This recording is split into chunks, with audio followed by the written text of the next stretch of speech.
ആമയ്ക്ക് മേലിരിക്കുന്നുണ്ടെന്നുള്ള കാര്യം ഒരു ആർക്കും പിടിയിട്ടിട്ടില്ല. എവിടെയെന്ന് ആമി ഇത്ര നേരം? അത് മിച്ചി ഞാനേ ആ കുഞ്ഞിപ്പത്തൂനെ പുളി വേണം പറഞ്ഞിട്ടേ അത് പൊറുക്കാൻ വേണ്ടി പുളിയുടെ ചോട്ടിൽ പോയി നോക്കിയതാ. ഓ ഓക്കിപ്പോ പുളിയാ? എന്നിട്ട് എവിടെ പാത്തു? ഇത് ഓള് വരുന്നുണ്ട്. ഓക്കെ നോമ്പ് നോറ്റിട്ടേ നാവിന്റെ ഉള്ളിൽ എന്തോ പോലെ ഉണ്ടെന്ന് പുളിയിൽ എന്തെങ്കിലും തിന്നാൻ പൂജാക്കാന്ന് പറഞ്ഞിട്ടേ ഞങ്ങൾ നല്ല പഴുത്ത പുളി ഉണ്ടാകുവാൻ ചോട്ടിൽ നോക്കാൻ പോയതാ. ആ ഞാമിത്ത് വന്നു. ഇച്ചി ഞാമിത്ത് തന്നാ മതി മൈലാഞ്ചി. ഓ ഞാൻ പെട്ടോ, ഈ പതിരിക്കൊക്കെ മൈലാഞ്ചി കൊടുക്കേണ്ടി വരും. അമിത പ്ലീസ് അമിത എനിക്ക് മൈലാഞ്ചി താ. അത് പിന്നെ ഞാനേ കുഞ്ഞിപ്പാത്ത എവിടെ നോക്കട്ടെ, ഇപ്പൊ വരാം. അതാ കുഞ്ഞിപ്പാത്ത വന്നല്ലോ. ഇനി എത്താ അമിതാത്ത? എടി പൊന്നി അപ്പൊക്ക് ഇവിടെ തന്നെ എത്തിയോ? ആമിത വാ ആമിത, ഇത് വരുന്നു. ഹാവൂ സമാധാനമില്ലാമേ, അല്ലെങ്കിൽ ഇവിറ്റക്കൊക്കെ ഞാൻ തന്നെ കൊടുക്കണ്ടല്ലേ. എല്ലാത്തിനും രണ്ട് കയ്യിൽ നിറയ്ക്കണം. ഞാനും പെട്ടു പ്രിയ, എട്ട് കൊടുക്കാമീ. ആമിത ഇവിടെ ഇരിക്ക്. ഇനി ചിന്നണിട്ട് പോ, തക്കട് ബാബ വന്നിരിക്ക്. ഇനി എന്റെ കാലിന് കൂടി ഇട്ടോട്ട് പ്രിയേച്ചി.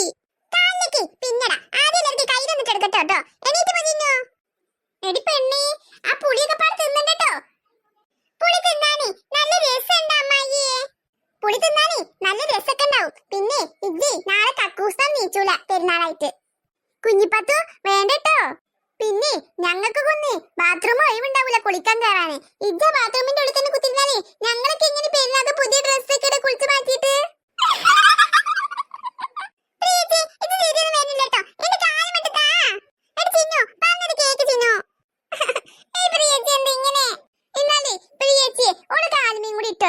എന്നിട്ട് ഇട്ടാ മതി തക്കട് ബാബക്ക്. കണ്ടു പ്രിയച്ചി, തക്കട് ബാബ പറഞ്ഞത് കണ്ടോ? എനിക്കിട്ടാ. അത് പിന്നെ തക്കട് ബാബ നല്ല കുട്ടിയാവുകൊണ്ട് അങ്ങനെ പറഞ്ഞത്. തക്കട് ബാബ കാലിന് നിറയെ ഇട്ടതാ പ്രിയച്ചി. പിന്നെ നാളെ നിന്റെ കല്യാണല്ലേ. എന്റെ പ്രിയച്ചി ഇത് സ്കൂളിൽ പോകുമ്പോഴേ കുട്ടികൾക്കൊക്കെ കാണിച്ചു കൊടുക്കണം. ഒന്നങ്ങനെ മാറിനാലും പെണ്ണുങ്ങളെ ഞാൻ അങ്ങനെ പോട്ടെ ഭാഗത്തിരിക്കട്ടെ. അല്ല രമേ മൃദു എവിടെ? വരുന്നുണ്ടാവും ഇങ്ങോട്ട്. വരണം പറഞ്ഞ അവിടെ തിന്നീന്നു. അതിനിപ്പോ എങ്ങനെ? ഓൾക്ക് വരണമെങ്കിൽ നമ്മളെ പോലെ അല്ലല്ലോ, മേക്കപ്പ് ഒക്കെ ഇട്ട് ചെയ്യണ്ടേ. ഓൾ അങ്ങനെ തന്നെയാണ്. ഓക്ക് എത്ര പറഞ്ഞാലേ പൂതി മാറൂല. കണ്ണാടിന് മുന്നിൽ മാറി നേരില്ലാന്ന്. എന്റെ മീനു എന്തിനാ എനിക്ക് ദേഷ്യം വന്നിക്കുന്നത്? അങ്ങനെ നോക്കടി കുഞ്ഞിപ്പാത്തു. ഓലെ ഗ്യാങ്ങിൽപ്പെട്ടവർക്കൊക്കെ ആദ്യം മൈലാഞ്ചി കൊടുക്കാം. നമ്മളെ മാറ്റി നിർത്തണണ്ടാ. നമ്മളെ ഇഷ്ടമില്ലാഞ്ഞിട്ടല്ലേ നമ്മളെ ഒറ്റപ്പെടുത്തല്ലോ ചെയ്യുന്നത്. അത് ശരിയാണല്ലോ. അങ്ങനെ എന്താ ചെയ്യല്? ഇനി ഓലിക്ക് കഴിഞ്ഞിട്ട് നമുക്ക് എപ്പോഴും മൈലാഞ്ചി തരാ. പണ്ടൊക്കെ രമേ പെരുന്നാളൊക്കെ രസം നിന്റെ അമ്മ പറയണത് ഞാൻ കേട്ടിക്കണു. ഇപ്പത്തെ കുട്ടികളൊക്കെ എന്താ ഊരിക്ക് കുട്ടിക്കാലത്തെ കുട്ടികളൊക്കെ പാടങ്ങോട്ട് കൂടിയിട്ട് വട്ടം നിറഞ്ഞിട്ട് ഒപ്പന കളി നല്ല രസമായിരിക്കും പറഞ്ഞത്.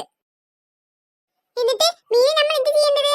ഓളാണ് വലിച്ചു വിടണം. അല്ലാതെന്താ? ഇവിടെ എന്താ എല്ലാവർക്കും നല്ല ആഘോഷാണല്ലോ. പിന്നെ അല്ല പെരുന്നാളും വിഷുവും ഒക്കെ ഒന്നിച്ചല്ലേ വരുന്നത്. അതെ പെരുന്നാൾ കഴിഞ്ഞ പാടന്ന് വിഷുവും. ഇങ്ങോട്ട് വാവേ, ഉള്ളിയൊക്കെ കഴിച്ചാവേ. മൃദു പെരുന്നാളായിട്ടേ നീ ഇവിടെ ആദ്യമായിട്ടല്ലേ? ഇത്രയും കാലേ അവിടെയല്ലേ ഇന്ന് സിംഗപ്പൂര്. പെരുന്നാളായാലേ ഞങ്ങൾ എല്ലാരും പാത്തുവിന്റെ അടുത്തിരിക്കും. വിഷു ആയ പാത്തും കുട്ടികളൊക്കെ അവിടെ ഉണ്ടാവും. ഓ അതൊക്കെ നല്ല കാര്യം തന്നെയാണല്ലോ. ഇനി മറ്റേ കാര്യം ഇങ്ങോട്ട് വെക്കു ചിന്നു. ഒരു കത്തി തരട്ടെ മൃദു? എനിക്കൊന്നും വേണ്ട, ഞാനൊന്നും ഉള്ളി തൊലിക്കൂല. എന്റെ കയ്യിലേ നെയിൽ പോളിഷ് ഇട്ടതൊക്കെ പോകുള്ളൂ. ഞങ്ങളൊന്നും സിംഗപ്പൂരൊന്നും ബിരിയാണൊന്നും വീട്ടിൽ വെക്കില്ല. ഞങ്ങൾക്ക് പുറത്തുനിന്ന് വാങ്ങിയിരിക്കുന്നു. ഇതൊക്കെ പണിയാണെന്ന്. കാശ് കൊടുത്താ പോരെ, വീട്ടിൽ കൊടുന്നു തരും ഫുഡ്. പിന്നെന്താ പ്രശ്നം? അത് നമ്മൾ ഉണ്ടാക്കുമ്പോഴൊന്നും അത്രയ്ക്ക് രുചി ഉണ്ടാവില്ല.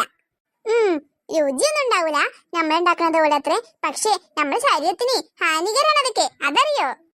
ഹോ രുചിയായിട്ട് കഴിക്കണമെങ്കിലേ കുറച്ചൊക്കെ വിട്ടുവെച്ച് ചെയ്യേണ്ടി വരും. ഞങ്ങൾക്ക് ഇത്തിരി രുചി കുറഞ്ഞാലേ ഒരു കുഴപ്പമില്ല. പേരിലുണ്ടാക്കുന്ന ഭക്ഷണം തന്നെ ഞങ്ങൾക്ക് കഴിച്ചാ മതി. കുറച്ചു കാലം കൂടി ജീവിച്ചിരിക്കണമെന്നേ നല്ല പൂതിണ്ട്, അതുകൊണ്ടാ.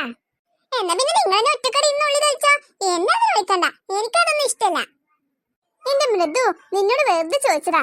ഉള്ളി കഴിക്കാണ് ഞങ്ങളൊക്കെ തന്നെ ധാരാളാ. നീ അവിടെ വെറുതെ നിന്നാ മതി, ഒന്നും ചെയ്യണ്ട. ഇതാ ഇവിടെ കയറി വെറുതെ ഇരുന്നോ നീ. ആ അത് തന്നെയാ നല്ലത്.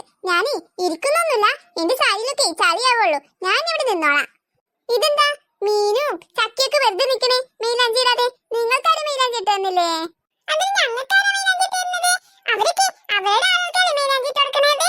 ഞങ്ങൾ അവരുടെ ഫ്രണ്ട്സ് ഒന്നല്ലല്ലോ. അപ്പൊ ഞങ്ങൾ മാറ്റി നിർത്തിക്കാണെന്ന് ആണോ? ഇവരൊക്കെ നിങ്ങൾ ഒറ്റപ്പെടുത്താണോ?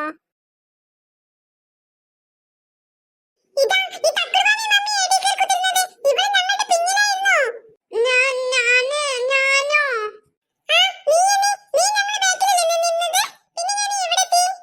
അത് പിന്നെ ഞാനേ കുഞ്ഞാപ്പൂനെ നീപ്പിച്ചിട്ട് ഞാൻ ഇരുന്നത്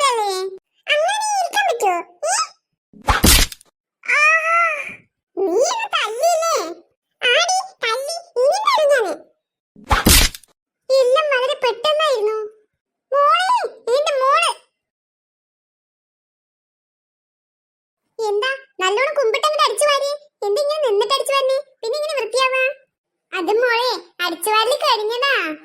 അത് ശരി, അമ്മ ഇവിടെ ഇല്ലാത്തതൊക്കെ നോക്കിട്ടേ വേഗം എന്തെങ്കിലുമൊക്കെ കാണിച്ചു വിട്ടിട്ടേ വേഗം പോകാനുള്ള പരിപാടിയല്ലേ. അങ്ങനെയൊന്നും അല്ല മോളെ. എന്താ അങ്ങനെയല്ലെന്ന് ഇപ്പൊ ശരിയാക്കി തരാം ഞാൻ. എന്താ നീതു, എന്ത് പറ്റി? നീ ഒന്ന് പോ ബിന്ദു, നീ ഇതിൽ ഇടപെടണ്ട.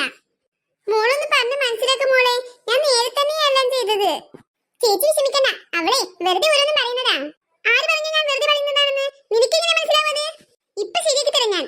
വെറുതെ പറയാണോ അല്ലേ ഒന്ന്? നീതു, നീതു, നീ ഇത് എന്ത് ഭാവിച്ചാ? നീ ഒന്ന് പോ ബിന്ദു. ഇവിടുത്തെ എവിടെ പോയി? മോളെ ഞാനൊന്നും ചെയ്തില്ല മോളെ. എനിക്കറിയാം ചേച്ചി, ചേച്ചി അതൊന്നും കാര്യാക്കണ്ട. അവളുടെ സ്വഭാവം അങ്ങനെ തന്നെയാ. എന്തൊക്കെ അടുത്ത പോയി കിടക്കണത്? ഒന്ന് പോയിട്ട് പച്ചക്കറിക്ക് വാങ്ങിട്ട് വാവേ, നാളെ വിഷുവല്ലേ. ഇജ്ജ് ഒറ്റക്കൊന്നും കടയിലേക്ക് പോകാൻ വെച്ച തങ്കമ്മേ. വേണമെങ്കിലേ ഇജ്ജേ ആ തക്കുടു അവനെയും കൂട്ടിയിട്ട് ഇജ്ജട് പോയിട്ട് വാങ്ങിട്ട് വാ. ഞാനും തക്കടുവാവേ അധികം നല്ലത് മുപ്പത് സെഞ്ചിട്ട് പോയിട്ട് വാങ്ങിട്ട് വേണല്ലേ. എന്തൊക്കെ സാധനങ്ങൾ വേണം? സാമ്പാർ വെക്കാൻ പച്ചക്കറികളൊന്നുമില്ല ഇവിടെ. അപ്പോളേ ഞാൻ അന്ന് കൊടുന്ന പച്ചക്കറിക്ക് എന്താ കാട്ടിയത്? ഇന്ന് കൊടുത്ത പച്ചക്കറി അന്നേ ഞാൻ തക്കുടുവാവേ വെണ്ടയ്ക്കയും പച്ചമുളകും തക്കാളിയും ഒക്കെ കൊടുന്നില്ലേ? ഓ, എന്നത്തെ കാര്യമാണ് പറയുന്നത്? അത് ഞാനേ തെങ്ങിന്റെ കിട്ടു എന്തേ? ആ, തെങ്ങിന്റെ ചോട്ടിക്കിടാനാണെങ്കിലേ ഞാൻ ഇനി പച്ചക്കറി ഒന്നും വാങ്ങിക്കൊടുന്നില്ല. തങ്കമ്മനെ പോയിട്ടത് വാങ്ങിക്കോ. ഞാനേ ഇച്ച് തിന്നാനാണെങ്കിലേ വാങ്ങിട്ട് വരുള്ളൂ. വല്ലാത്തൊരു കഷ്ടാണിത്.